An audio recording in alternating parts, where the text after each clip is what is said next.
Hello everyone, I am Anuradha Acharya, your science teacher. In online classes, we start the fundamental unit of life. जो हम start कर रहे हैं science का chapter, उसका नाम है fundamental unit of life. What is the mean fundamental unit? Fundamental unit का क्या मतलब होता है? A smallest basic unit that make all structure is called fundamental unit. कोई भी स्मॉलेस्ट या बेसिक यूनिट जो किसी भी स्ट्रक्चर को बनाती है उसको हम क्या कहते हैं? Fundamental unit. Let us we see an example. House और building.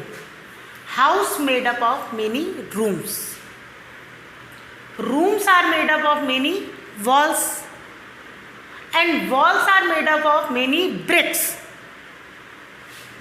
So bricks are fundamental unit of house. बिना ब्रिक्स के कोई भी बिल्डिंग या हाउस नहीं बन सकता है।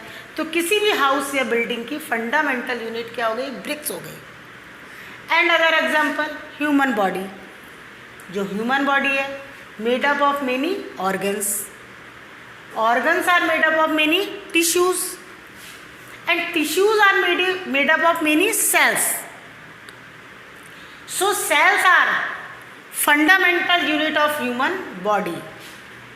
तो हमारी जो ह्यूमन बॉडी वह बहुत सारी सेल से मिलकर बनी है। बिना सेल्स के किसी भी बॉडी का स्ट्रक्चर नहीं बन सकता है। चाहे से कोई भी ऑर्गेनिज्म हो, प्लांट हो, एनिमल्स हो, ह्यूमन बॉडी हो, सभी का स्ट्रक्चर बनाने के लिए क्या नेसेसरी है? Cells. So the fundamental unit of life is cell.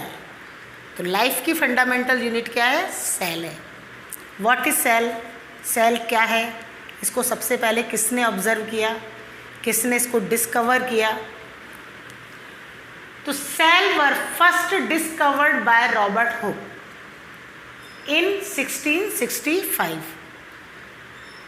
Robert Hooke ने सबसे पहले सेल को 1665 में डिस्कवर किया था। He observe the cell in a cork slice in microscope. उसने किसके अंदर देखा था इस कॉर्क स्लाइस को? माइक्रोस्कोप में। What is cork? Cork is a bark of tree. जो ट्री होता है उसके बाहर जो लेयर होती है उसको हम क्या कहते हैं? बार्क कहते हैं। तो बार्क की स्लाइस के अंदर उसने सेल को ऑब्जर्व किया था। तो उसने देखा कि बार्क में हनी कॉम्ब लाइक स्ट्रक्चर नजर आया। This like structure many small compartment are show in cork slice. और इन्हीं स्मॉल कंपार्टमेंट को रॉबर्ट हुक ने क्या नेम दिया? Cell. Cell is a Latin word. Cell किसका वर्ड है? लेटिन वर्ड है। और इसका मीन्स क्या है? लिटिल रूम्स, छोटे छोटे रूम्स। अब सेल्स जो है वो प्लांट की बॉडी हो, एनिमल्स की बॉडी हो, ह्यूमन बॉडी हो, सभी सेल से मिलकर बनी है। तो इसके लिए हम एक एक्टिविटी करते हैं प्लांट सेल्स में। तो cell of an onion. Onion की सेल लेते हैं, प्लांट पील लेते हैं। पील कहते हैं एक लेयर, एक पतली सी लेयर हम ओनियन में निकालते हैं और उसको एक स्लाइड पे रखते हैं। और स्लाइड पे रखने के बाद माइक्रोस्कोप में उसको ऑब्जर्व करते हैं। तो माइक्रोस्कोप में देखने पर this like structure is show. Black dots are called nucleus. जो ब्लैक ब्लैक डॉट्स नज़र आ रहे हैं वो क्या कहलाते हैं? न्यूक्लियस कहलाते हैं। और जो वाइट वाला जो पार्ट आपको शो हो रहा है, जो स्पेस है खाली, this is cytoplasm. And layer, जो ये लेयर चल रही है, दिस इज प्लाज्मा मेम्ब्रेन। तो 3 main compounds are present: nucleus, cytoplasm and plasma membrane. In our human body many cells are presents like blood cells जो blood को form करती हैं, बोन सेल्स बोन्स को डेवलप करती हैं, मसल सेल्स जो हमारी बॉडी में मूवमेंट कराती हैं, egg is a female reproductive cell, sperm sperm is a male reproductive cell. Fat cells, बहुत सारी फैट सेल्स होती हैं। नर्व सेल्स और न्यूरॉन, नर्व सेल्स और neuron pass the message one part to another part of our body. जो neuron होते हैं वो जो भी मैसेज होते हैं वो हमारी बॉडी के एक पार्ट से दूसरे पार्ट तक पहुंचाते हैं। Next topic is type of organism on the basis of number of cells. Number of cells के बेसिस पर जो ऑर्गेनिज्म है वो कितने टाइप के होते हैं? 2 टाइप के, unicellular organism and multi cellular organism.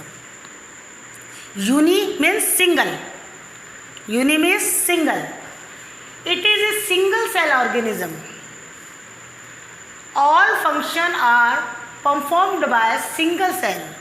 जितने भी उसके फंक्शन होते हैं वो एक सिंगल सेल से परफॉर्म्ड होते हैं। Exchange of gases, digestion, diffusion, excretions, all functions are performed by single cell and its life span is short. इसको जो लाइफ होती है वो बहुत क्या होती है? छोटी होती है। Example amoeba, bacteria, paramecium. This is unicellular organism. Next multi cellular organism. Multi means many, बहुत सारा। तो it consist large number of cells, different cells perform different function. जितनी भी डिफरेंट सेल्स हैं वो डिफरेंट फंक्शन को क्या करती हैं? परफॉर्म करती हैं। And life span is long, और इसकी जो लाइफ होती है वो लंबी या लॉन्ग होती है। Example human, tree, animals, all of these multi cellular organism. Next topic, what is cell made up of. जो सेल है वो किससे मिलकर बनी है? तो cell is made up of 3 main components. कोई भी सेल है, चाहे से वो यूनिसेलुलर हो या मल्टी सेलुलर हो, वो कितने मेन कंपोनेंट से मिलकर बनती है? 3।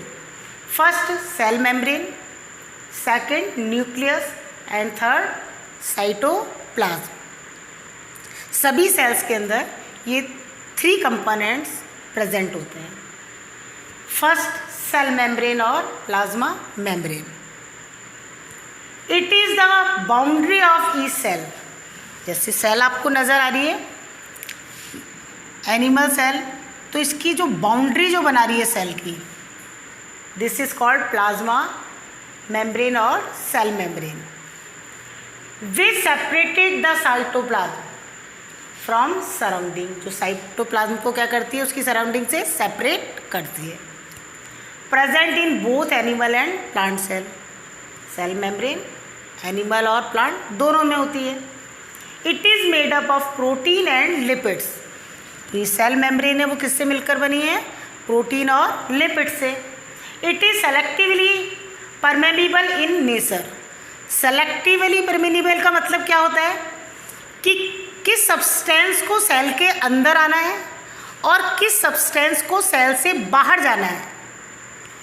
कौन सा सब्सटेंस सेल के अंदर आएगा और कौन सा सब्सटेंस सेल से बाहर जाएगा, इसको सेलेक्ट करने का जो फंक्शन है वो कौन करती है? Plasma membrane. It is flexible and can be folded. ये फ्लेक्सिबल होती है, फोल्डेड हो सकती है, ब्रोकन टूट सकती है, एंड रीयूनिटेड और दोबारा बन सकती है। This is the cell membrane. Next topic, we start movement of substance through plasma membrane. In this topic, we study diffusion and osmosis. What is diffusion? It is the movement of a substance from high concentration region to low concentration region. इसमें किसी भी substance का जो movement होता है वो high concentration से low concentration से होता है। तो जो गैसों का जो एक्सचेंज होता है O2 and CO2 move across the cell membrane from diffusion.